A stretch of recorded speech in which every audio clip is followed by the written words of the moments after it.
Hello my dear students, Gayatri Vidya Mandir उच्च माध्यमिक विद्यालय सांचौर जिला जालौर के हमारे इस यूट्यूब चैनल में आप सभी का एक बार फिर से स्वागत है।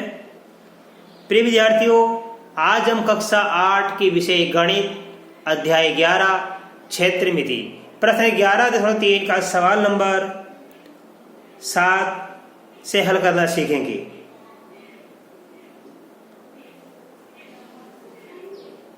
सवाल नंबर 6 से हल करना सीखेंगे। बच्चों देखिए, इस सवाल लिखा है, वर्णन कीजिए कि दाईं तरफ दी गई आकृतियां किस प्रकार एक समान है और किस प्रकार एक दूसरे से भिन्न है। किस डिब्बे का पार्श्व पृष्ठीय क्षेत्रफल अधिक है, हमें यह भी ज्ञात करना। बच्चों अब देखिए बच्चों, हमारे सवाल है सवाल नंबर 6।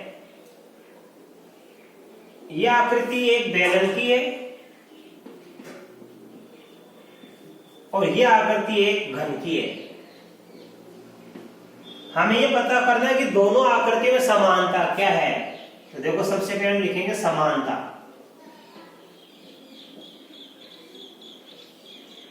दोनों आकृति में क्या समानता है कि दोनों की ऊंचाइयां समान है। दोनों आकृतियों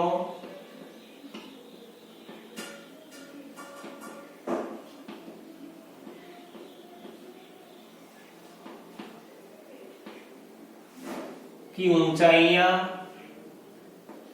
समान है। राइट? तो दोनों किस प्रकार समान है? दोनों की ऊंचाइयां समान है। असमानता, दोनों में समानता क्या है लिखेंगे। एक आकृति बेलन है तथा दूसरी आकृति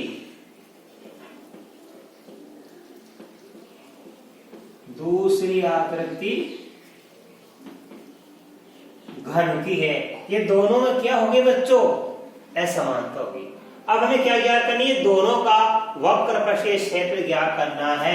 तो देखो, सबसे पहले हम बेलन के लगाएंगे।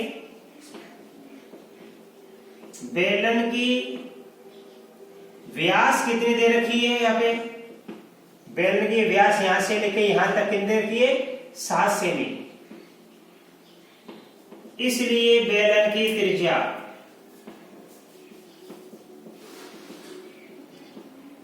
आर कितनी हो जाएगी?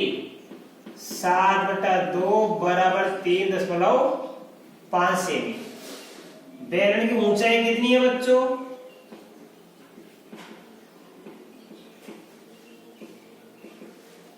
बेलन की ऊंचाई यहां पे एच दे रखी है 7 सेमी। इसलिए अब क्या करेंगे? बेलन का वक्र पृष्ठीय क्षेत्रफल। हमारा सवाल ये है कि दोनों के वक्र पृष्ठीय क्षेत्र में किसका कम और किसका ज्यादा है। तो बेलन का वक्र पृष्ठीय क्षेत्र का सूत्र होता है 2πrh। ये 2 गुणा पाई का मान लिखेंगे 22/7 और आर का मान कितना है? आप 3.5 से लिख सकते हो, 7/2 लिख सकते हो। मैं लिख दिया 7/2 लिख दिया, एक ही बात है। एच का मान कितना? 7 और यह निकला सेमी स्क्वायर। 2 से 2 कट जाएगा, 7 से 7 कट जाएगा। 22 का 7 से गुणा कर लेंगे, 154 सेमी स्क्वायर आ गया। यह आ गया बेलन का वक्र पृष्ठीय क्षेत्रफल। अब लिखेंगे घन।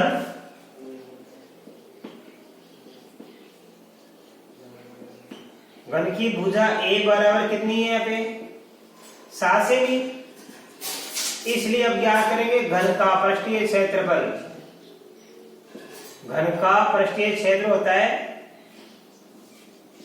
4a square. 4a का मान 7 लिखा है तो 7 स्क्वायर। ये 4 का 4, 7 का वर्ग का मतलब 7 गुणा 7 2 बार लिख दीजिए आप। गुणा कर लीजिए आप।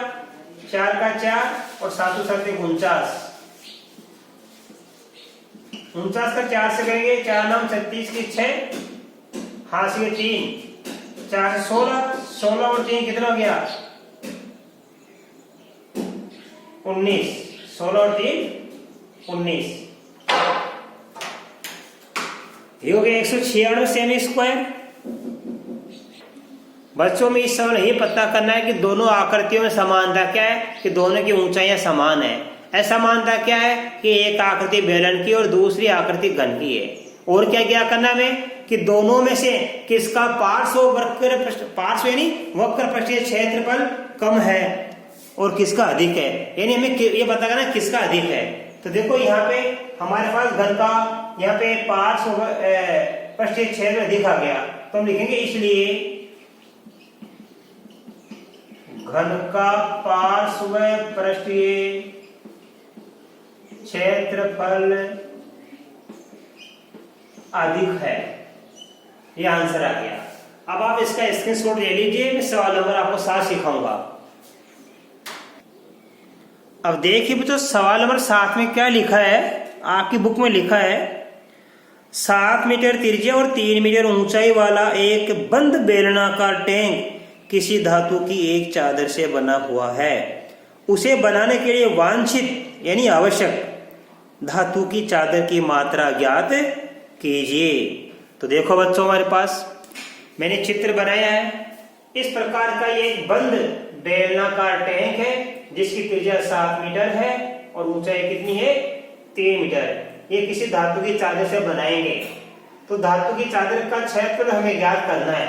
तो कैसे ज्ञात करें, देखो इस बेलनाकार टैंक को बनाने के लिए ये ऊपर का ढक्कन भी वर्ताकार बनाना पड़ेगा, ये नीचे का तल यानी पेंदा ये भी वर्ताकार बनाना पड़ेगा, और बीच वाला भाग जो हमारा है ये हमें इसका वक्र पृष्ठ भी बनाना पड़ेगा।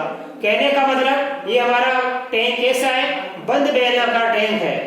तो इसका संपूर्ण पृष्ठीय क्षेत्रफल हमें ज्ञात करना है और वही धातु के चादर का क्षेत्रफल होगा। तो लिखेंगे देखो यहाँ पे बंद बेलनाकार टैंक की त्रिज्या आर कितनी है 7 मीटर तथा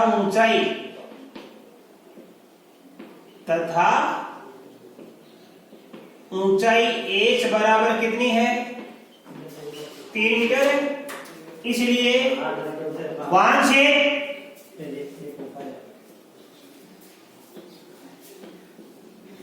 धातु की चादर का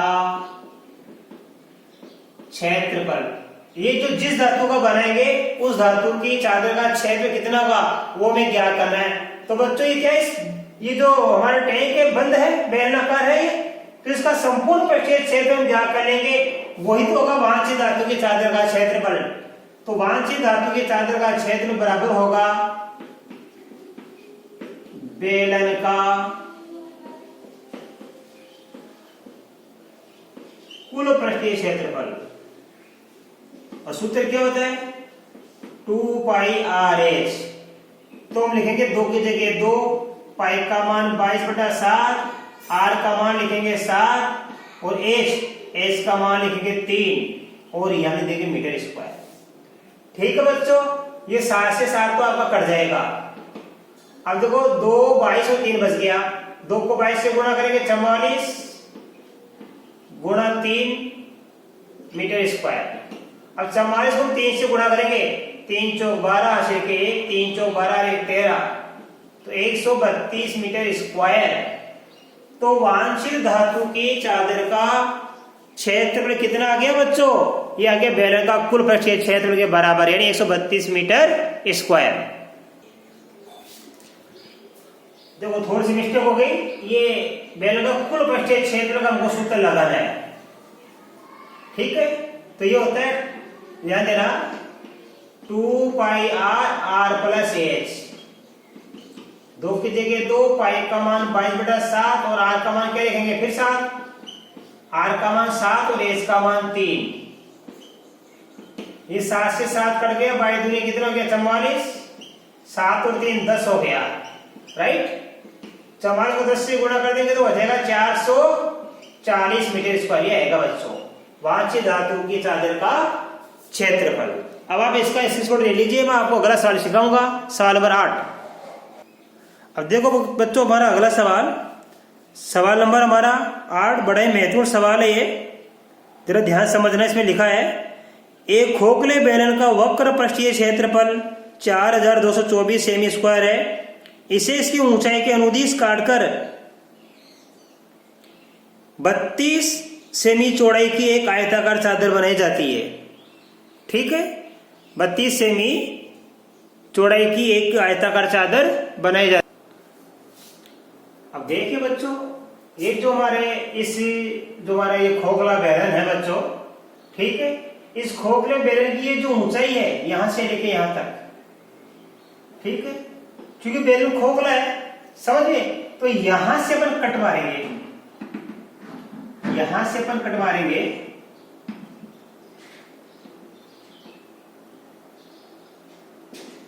यहां से, तो ये चादर बन जाएगी, ऐसे चादर, ये चादर ऐसे बन जाएगी।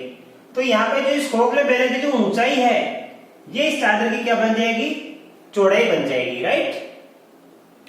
और यहाँ पे जो हमारे पास में ये जो त्रिज्या है इसकी, ये बन जाएगी लंबाई। अब देखो कैसे क्या करेंगे हम, ध्यान देना। हम क्या लिखेंगे, ये हमारा जो खोखला बेलन है, खोखले बेलन का वक्र पृष्ठीय क्षेत्रफल, ये जो हमारा खोखला बेलन है इसका वक्र पृष्ठीय क्षेत्रफल ये है, ये भी इसका हिस्सा। अब इसी क्षेत्रफल के बराबर क्या है, हमने यहां से कट मार के ये चादर बना ली, ये चादर, ठीक है, ये चादर बन गई। तो खोखले बेलन का वक्र पृष्ठीय क्षेत्र किसके बराबर होगा, आयताकार चादर का क्षेत्रफल के बराबर होगा। अब देखिए आयताकार चादर का क्षेत्र क्या करने का सूत्र क्या लगाएंगे हम, L गुणा बी, लंबाई गुणा चौड़ाई, और खोखले बेलन का वक्र पृष्ठीय क्षेत्र कितना दिया है, 4224 सेमी स्क्वायर। हमारा मेन सवाल यही है कि खोखले बेलन का वक्र पृष्ठीय क्षेत्रफल दिया गया है, और यहां से इसकी जो ऊंचाई है ना, ये 33 सेमी ऊंचाई के अनुदिश हम यहां से काट देंगे। काटने के बाद एक आयताकार चादर बनाएंगे, इस आयताकार चादर का परिमाप ज्ञात कीजिए। तो ये जो हमारे इस खोखले बेलन की जो ऊंचाई है, ये इस आयताकार चादर की क्या बन जाएगी, चौड़ाई।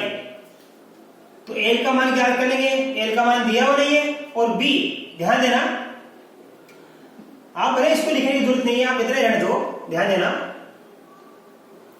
ये और सरल हो जाएगा आपके।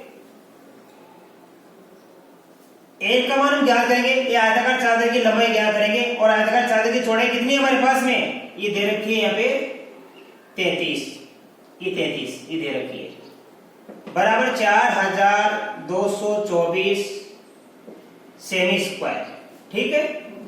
अब हम L का मान क्या करेंगे, तो 4224 में किसका भाग देंगे, 33 का। अब आप काट कर लीजिए इसको, देखो हम 3 से काटेंगे 11 आ गया, फिर 3 से काटेंगे ये 1408 गया, फिर 11 से काटेंगे 11 के 11 बच गया 3, 11 दूना 22 बच गया 8, 11 88। तो ये L बराबर आ गया हमारे पास 128 सेमी। ये L बराबर क्या प्राप्त हो गया, ये प्राप्त हो गया हमको आयताकार चादर की लंबाई प्राप्त हो गई, ठीक है। तो बेलन की ऊंचाई जो 33 सेमी थी वो किसके बराबर होगी, ये आयताकार चादर की चौड़ाई है, राइट। अब हमने क्या प्राप्त कर लिया, इस आयताकार चादर की लंबाई प्राप्त कर ली 128 सेमी, और आयताकार चादर की चौड़ाई कितनी देर की है, 33 सेमी। अब इस आयताकार चादर का परिमाप क्या करेंगे हम, इसलिए आयताकार चादर का परिमाप बराबर होगा 2 गुणा L प्लस बी। 2 गुणा लंबाई प्लस चौड़ाई तो होता है आयत का परिमाप ज्ञात करने का सूत्र। L का मान रखेंगे 128 प्लस चौड़ाई का मान हमारे पास 33। 2 का 2, 128 से 33 जोड़ेंगे 3 8 11 की 1, 3 2 5 1 6 1 का 1। अब 2 से गुणा कर देंगे हम इस विक्षण को। 2 1 कम 2, 2 6 के 12, 1, 2 1 2 और 1 3। तो इस आयताकार चादर जो हमने यहाँ से खोखले बेलन को यहाँ पे इस ऊंचाई के अनुदिश काट कर बनाया हमने, ऐसे ये चादर आयताकार चादर बनाई, इसका परिमाप प्राप्त हो जाएगा 322 सेमी।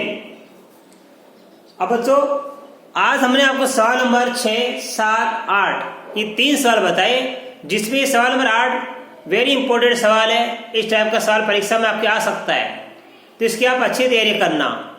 और मैं आशा कर सकता हूँ आज बताए गए तीनों सवाल आपको अच्छी तरह समझ में आए होंगे। इसके आगे के सवाल मैं आपको कल के वीडियो में सिखाऊंगा। धन्यवाद।